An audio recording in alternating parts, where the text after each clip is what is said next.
Greetings pot pickers, I'm doing something different today and talking over this one because I want to do a general warrior guide.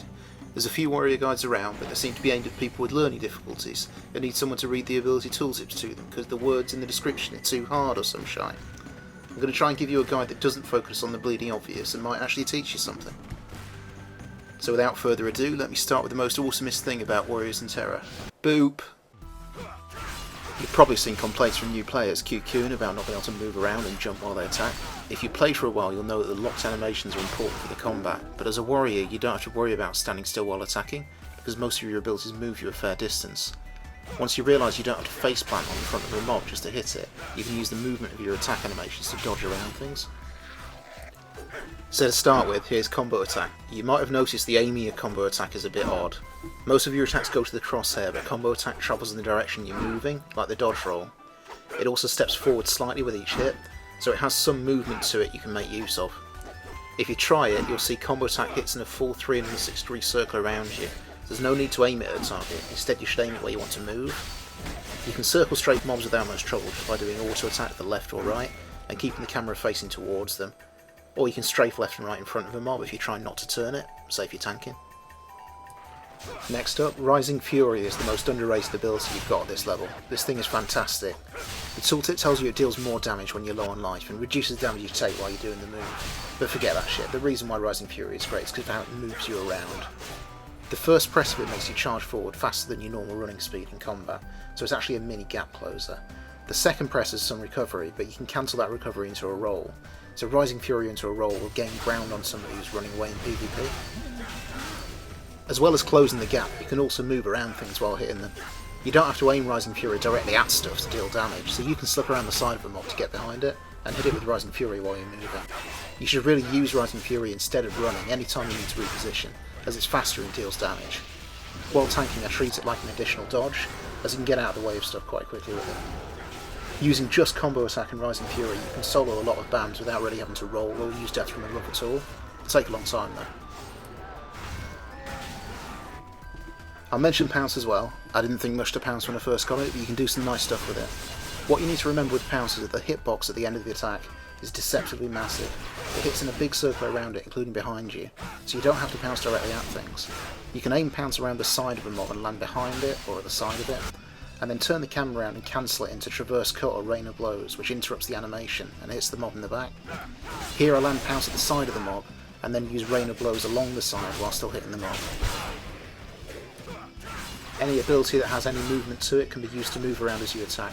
Use everything like this and you can bounce all over the place while you deal damage.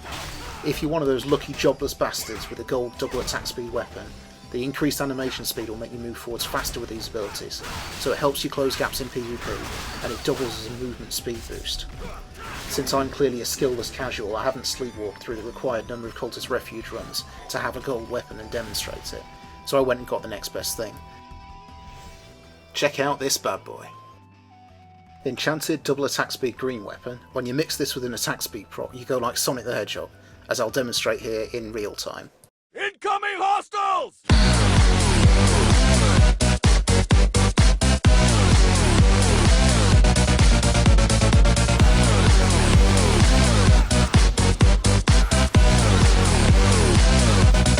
Oh! Shotspot!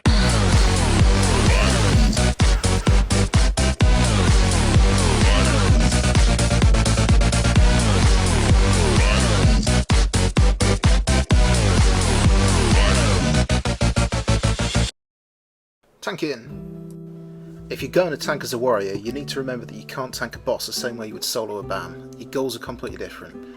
When tanking, you're aiming to keep threat and to hold the boss as still as possible, facing away from your DPS. Rolling through the boss to avoid an attack is a really bad idea, because you'll turn the boss around, and even if you don't kill anyone like that, your group DPS will be lower if your DPS have to constantly move and can't hit the boss from behind. To hold threat, you should be using Torrent of Blows frequently. Warcry generates threat as well, but because it's on a long cooldown, you might want to save it for when shit goes pear-shaped, or when ads appear. On bosses with charge abilities, try to interrupt the charge so you keep them still. To avoid damage, you should be aiming to move back and forth in front of the boss without turning it around. You can alternate roll and death from above in a rotation to avoid damage from bosses with slow attacks, but remember a lot of boss attacks can be avoided by simply moving to the side slightly rather than rolling. If you can do that, then you save yourself a cooldown, and it's necessary to dodge like this when fighting bosses that attack rapidly. To avoid narrow attacks from the front, don't stand directly in front of the boss, try to get into a 45-degree position to the side, so you have a short distance to move to dodge the attack. Remember, just because the class is based on evasive rolls doesn't mean you can't dodge stuff by just fucking walking out of the way. There are several bosses in beta now that have this mechanic where they run to the middle and spawn adds. You might have seen me unsuccessfully try and stop this with Warcry in SM, and it turns out Warcry really isn't the way to do it. Warrior can stop all of these abilities just with Pounce. For whatever reason, the run to the middle is interrupted if you apply any sort of CC to the boss mid-run, and that includes the snare effect on Pounce. So if you're ready for it, you can interrupt all of these adds.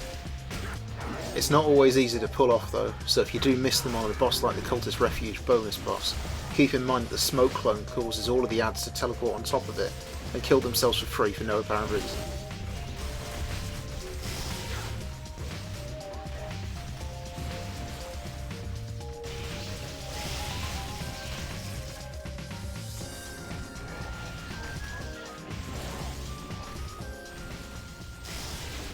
Stuff.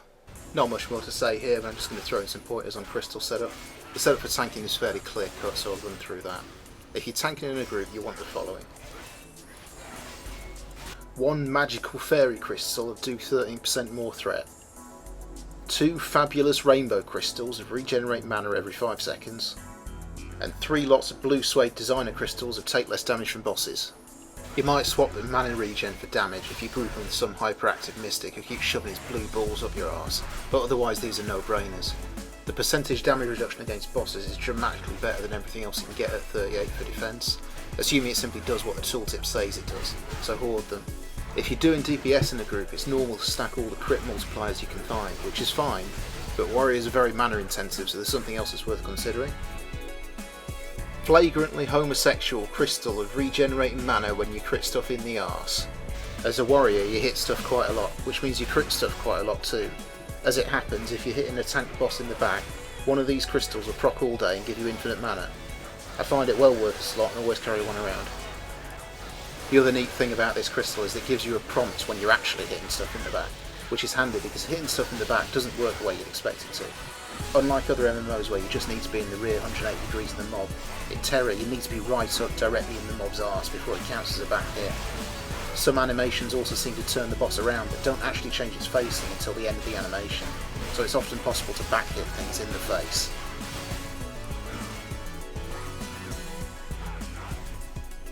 Okay, that's fine, but I mean I totally had that one. Unfortunately I don't have any good PvP footage from the last beta. PvP kind of falls apart with a high ping, but I'll mention PvP crystals anyway.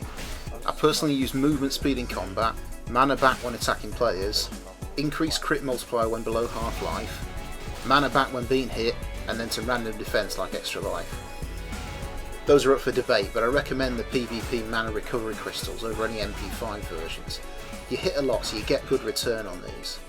The crit multiplier when below half-life is the only reliable damage gem in PvP. You aren't likely to crit in the back very often, and you can count on dropping below half-life in any fight where it matters. Here's a quick shot of my 3 offense and 3 defense gems.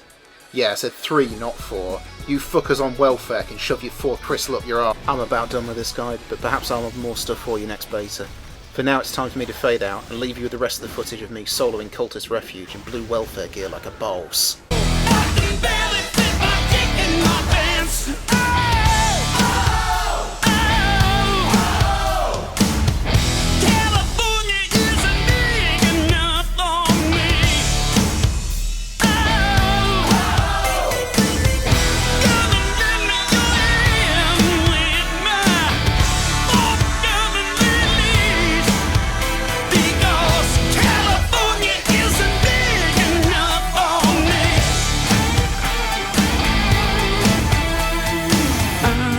No threat